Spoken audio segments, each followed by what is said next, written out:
여러분 안녕하십니까? 헬로티비 뉴스입니다. 의정부 하면 무엇이 떠오르시나요? 최근 의정부시는 그동안 의정부를 떠올릴 수 있는 것이 없다라고 판단하고 도시 브랜드 만들기에 나섰는데요. 시를 상징하는 꽃부터 대대적인 조직 개편까지 다양한 시도를 하고 있습니다. 김소영 기자가 취재했습니다. 의정부시가 52년 만에 도시를 상징하는 비둘기와 철쭉, 잣나무를 변경했습니다. 지난 1972년에 지정한 평화의 상징 비둘기는 환경부가 유해조수로 지정하면서 부정적인 인식이 생겼고 1986년에 잣나무와 철쭉을 상징물로 지정했지만 당시 전국 지자체가 획일적으로 상징물을 정하면서 의정부만의 특색을 담지 못했다는 지적을 받기도 했습니다. 의정부시는 시의 고유성과 역사성을 띠고 도시 이미지에 맞는 상징물로 바꿨습니다. 새로 바뀐 시조는 백로, 시화는 능소화, 나무는 버드나무로 정했습니다. 조선시대 최고의 의결기관이었던 의정부에서 유래한 지명에 맞게 과거 장원급제자에게 내리던 어사화, 즉 양반꽃으로 불리는 능소화를 시화로 지정했습니다. 백로는 의정부 겨울 텃새로 고결하고 단아한 선비의 인격을 상징하며 버드나무는 약 1000년 동안 불려온 의정부의 지명, 녹양의 버드나무를 뜻하는 양에서 따왔습니다. 네, 저희가 1차 설문조사를 실시했는데요. 시민을 대상으로 해서 설문조사를 실시를 했습니다. 1차적으로는 상징물 인지 여부, 그리고 이 상징물이 적합한지 여부, 그리고 변경에 대한 필요성은 없는지 그 부분에 대해서 시민을 대상으로 설문조사를 실시하였습니다. 의정부 하면 떠오르던 미군기지, 부대찌개에서 벗어나 걷고 싶은 도시로의 이미지 변신도 시도합니다. 걷고 싶은 도시국을 신설하고 문화, 힐링, 여가 생활을 15분 안에 접할 수 있는 생활권을 만들기 위해 조직 개편에 나섰습니다. 도시지대안과와 도로조성과, 생태하천과 등 6개 부서를 걷고 싶은 도시국으로 옮깁니다. 걷고 싶은 도시는 단순히 걷기 편한 도로를 조성하는 것만을 의미하는 것은 아닙니다. 이러한 보행자 중심의 도시는 물론이고 대중교통과의 연계가 잘 이루어진 도시여야 하고 녹지와 공원이 잘 조성된 생태도시여야 하고 즐길거리가 있는 문화도시여야 되고 또 안전해야 됩니다. 의정부시는 의정부의 상징물을 변경하고 도시 이미지 변화에 맞는 조직 개편으로 기존 이미지를 탈피하고 인재와 기업의 유입으로 도시 경쟁력을 향상시킬 수 있을 것으로 기대하고 있습니다. 헬로티비 뉴스 김소영입니다. 윤석열 대통령이 부인 김건희 여사와 함께 양주 회암사제에서 열린 회암사 사리 이혼 기념 문화축제 및 3대 화상 달해저에 참석했습니다. 이날 행사는 지난 4월 16일 미국 보스턴 미술관으로부터 가섭불, 정광불, 석가불, 나홍선사, 지공선사 사리가 100년 만에 고국으로 돌아와 환지 본처되는 것을 기념하는 행사였는데요. 윤 대통령은 축사를 통해 불교계와 국민 모두에게 큰 경사라며 100년 가까이 이영만리 타국에 머물렀던 삼열애와 이조사의 사리가 마침내 고국으로 돌아온 것에 대해 기쁨을 표했고 이번에 돌아와 모셔진 사리는 한국 불교의 정통성과 법맥을 상징하는 소중한 국가유산이라고 말했습니다. 의정부시는 상수도 불량 매노를 6월 말까지 정비한다고 19일 밝혔습니다. 시는 노면 단차 등으로 소음을 일으키거나 보행자의 통행과 차량 운행에 불편을 초래하는 상수도 불량 매노를 자체 조사와 시민 신고를 통해 35곳을 선정했는데요.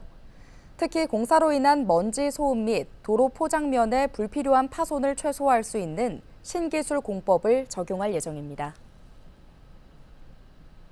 양주시와 육군 지상작전사령부가 오는 24일부터 26일까지 가남리 비행장 일대에서 2024 아미타이거 드론봇 페스티벌을 개최합니다.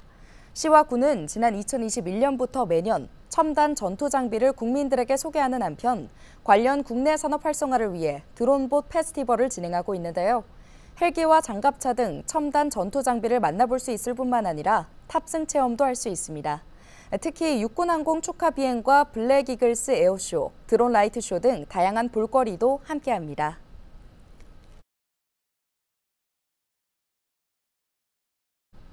일기 신도시 지자체들이 노후계획 도시 정비를 앞두고 반드시 해야 할 일은 이주 대책을 세우는 것입니다. 정비 기간 동안 해마다 수천 세대 주민들이 옮겨 살 곳이 필요한데요. 전세 시장이 불안하지 않도록 공급량을 확보하는 것이 관건입니다. 이관성 기자의 보도입니다. 중동 1기 신도시 정비 예정구역에 사는 아파트 주민들은 49개 단지 4만 300여 세대, 부천시는 49개 단지를 18개 블록으로 나눠 해마다 한두 곳씩 10년 이내에 모두 특별정비구역으로 지정하는 방안을 준비하고 있습니다. 해마다 4천여 세대 정도를 특별정비구역으로 지정한다는 얘기인데 첫 해에는 4천여 세대, 두 번째 해에는 8천여 세대, 세 번째 해에는 12,000여 세대로 정비 규모가 늘어나는 시기입니다. 이주와 철거, 공사 후 입주까지 필요한 기간이 최소 3년에서 4년이라고 할 때 정비사업 3년 차부터는 전세나 월세 수요가 급격히 늘어날 수 있습니다. 입주를 기다리는 주민들과 정비사업을 시작하는 주민들이 겹겹이 늘어가는 것입니다. 지난 2023년 한 해 부천시 원미구 전체의 전세와 월세 거래량은 모두 8,600여 건이었습니다. 중동 신도시 정비사업 3년 차부터 해마다 12,000여 세대 이상 원주민들이 옮겨 살 집을 찾아야 할 경우 부천 지역 전월세 시장이 현실적으로 감당하기 어렵습니다. 부천시는 중동 신도시와 가까운 3개 신도시 임대주택 물량을 이주 대책으로 활용하는 방안을 정부에 건의하고 있습니다. 그 단지 내 순환형은 어려울 것 같고요. 단지 외로 가야 되는데 그러면 저희는 대장 그 신도시나 인천 계양 그 벌말로 서쪽에 있는 계양도 저희가 쓸 거거든요. 그 부분을 이용해서 단지 외로 순환하는 거죠. 3기 신도시는 공공주택 특별법에 따라 전체 물량의 35%를 임대주택으로 공급해야 합니다. 대장 신도시 2만 가구와 계양 신도시 17,000여 가구 중 임대주택 물량이 13,000여 가구 가까이 되는 셈인데 중동 신도시 정비사업 이주 대책의 핵심이 될 수 있다는 게 부천시의 시각입니다. 국토교통부는 지난달 공공지원 민간 임대주택의 공급 대상에 노후계획도시 정비사업의 이주민을 포함하는 관련법 개정안을 입법 예고했습니다. 현행 민간 임대주택 임차인 자격에 1기 신도시 등 노후계획도시 정비사업 이주민이 포함될 수 있도록 예외 규정을 두기로 한 것입니다. 국토부는 22일 1기 신도시 단체장 간담회를 통해 특별정비사업 선도지구 선정 계획과 이주단지 공급 방향을 공개하기로 했습니다. 1기 신도시 지자체들도 이후 지역 사정에 맞는 이주 대책을 구체적으로 제시할 계획입니다. 헬로티비 뉴스 이관서입니다. 내년도 수도권 지역 중대형 아파트 공급이 올해보다 30% 가까이 줄어들 예정입니다. 부동산 정보업체 부동산인포가 올해부터 3년간 입주 물량을 분석한 결과 내년 수도권 지역에서 전용 면적 85제곱미터를 넘는 대형 아파트의 공급이 올해보다 29.4% 줄어들 것으로 전망됐습니다. 2년 뒤인 2026년에는 56% 감소할 것으로 보입니다. 부동산 인포 리서치팀은 중대형 아파트의 입주 물량은 줄어들고 있지만 넓은 평면의 아파트는 공간의 여유와 프라이버시 보장 등의 이유로 생활의 질을 향상시키는 만큼 선호도가 여전할 것이라고 덧붙였습니다. 앞으로 인천 지역 정비사업 심의기간이 3년에서 6개월로 대폭 단축됩니다. 인천시는 정비사업 통합심의위원회를 열고 정비사업 통합심의위원회 운영 지침안을 확정했다고 밝혔는데요. 인천시 정비사업 통합심의위원회는 도시와 주거환경정비법을 비롯해 빈집과 소규모 주택 정비에 관한 특례법, 노후계획도시 정비 및 지원에 관한 특별법에 따른 통합심의를 하나의 통합심의위원회로 구성해 운영하는 것이 특징입니다. 특히 사업시행 계획 인가와 관련된 건축과 경관, 교육, 도시계획, 교통과 환경 등 심의를 통합 검토 심의해 기존 3년 이상 소요되던 심의를 6개월 내외로 단축하는 등의 효과가 있습니다.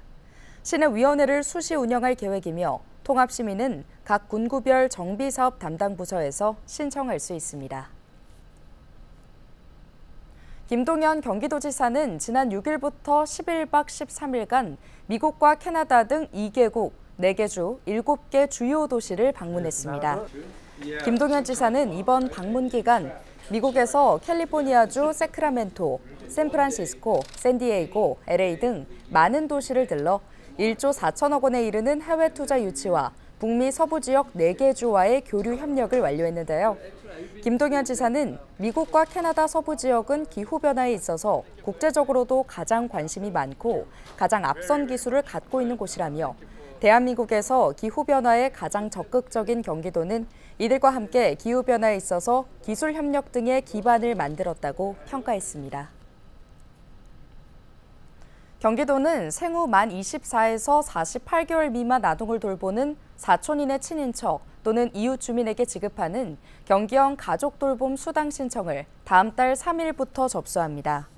돌봄 아동 수에 따라 월 30만 원에서 60만 원을 지원하는 경기형 가족돌봄 수당은 친인척 외 사회적 가족까지 돌봄비를 지원하는 것은 전국 최초입니다.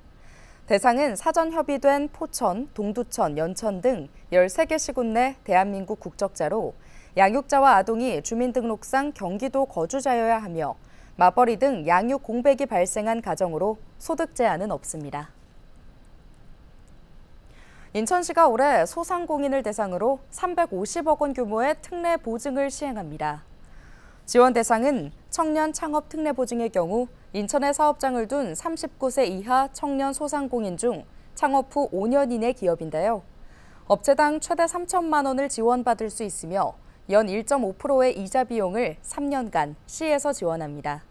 상권 활성화 특례 보증은 서비스업과 음식점업, 도소매업 영위 소상공인과 인천 도시정비사업구역과 인근 지역에 사업장을 둔 소상공인이 대상이며 업체당 2천만 원, 연 1.5% 이자 비용을 3년간 지원합니다. 일자리 창출 특례 보증은 최근 1년 안에 신규 인력을 고용하거나 유지한 기업이 대상이며 2차 보조는 고용 실적에 비례해 연 1%에서 2%로 3년간 차등 지원합니다. 대출금 산화는 모두 1년 거치 4월 매월 분할 상환 방식이며 보증 수수료도 연 0.8%로 다른 특례 보증과 같습니다. 앞으로 서울에서 병해충을 막기 위해 농약을 쓸 때 꿀벌에 대한 독성이 강한 약재는 사용할 수 없게 됐습니다. 서울시는 공원이나 가로수를 방제할 때 꿀벌에 강한 독성이 있는 네오니코티노이드계 농약 사용을 전면 금지한다고 밝혔는데요. 시는 정확한 원인은 밝혀지지 않았지만 이 농약 계열 살충제가 꿀벌 폐사의 원인으로 거론되고 있어 일단 사용을 중지하고 독성이 낮은 농약으로 대체하자는 취지라고 설명했습니다. 서울시는 도심 내 병해충 방제에는 농업진흥청에 등록된 약재 중 독성 등급이 가장 낮은 제품을 사용하기로 했다고 밝혔습니다. 인천시교육청이 전통시장 활성화를 위해 상반기 시장 체험 프로그램을 다음 달 14일까지 운영합니다. 전통시장 체험은 소상공인 시장진흥공단, 사단법인 인천상인연합회와 업무 협약을 맺고 추진하는 전통시장 활성화 지원 사업인데요. 시교육청이 수도권 최초로 시작한 전통시장 체험 프로그램은 지난해 355개 학교 학생 7,108명이, 올해는 348개 학교 학생 8,100명이 신청했습니다. 교육청은 지난해 미선정된 초등학생을 중심으로 올해 체험 대상 학생을 선정했으며 학교 밖 활동이 어려웠던 특수학급 학생들까지 참여 기회를 확대했습니다.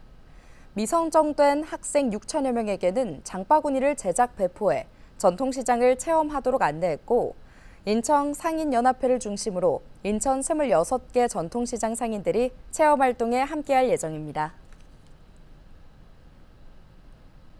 경기도는 25일에서 26일 옛 도지사 공관인 도담소를 일반 도민에 개방하고 각종 행사를 진행한다고 밝혔습니다.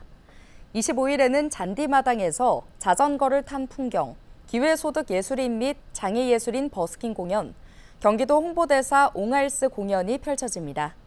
26일에는 잔디마당에서 기회소득 예술인 및 장애예술인 버스킹 공연이, 대연회장에서 독립영화 상영과 감독과의 만남 행사가 열립니다. 도담소는 1967년 수원시 팔달구 화서동에 건립돼 역대 경기지사의 주거 공간과 집무실로 활용돼 왔습니다.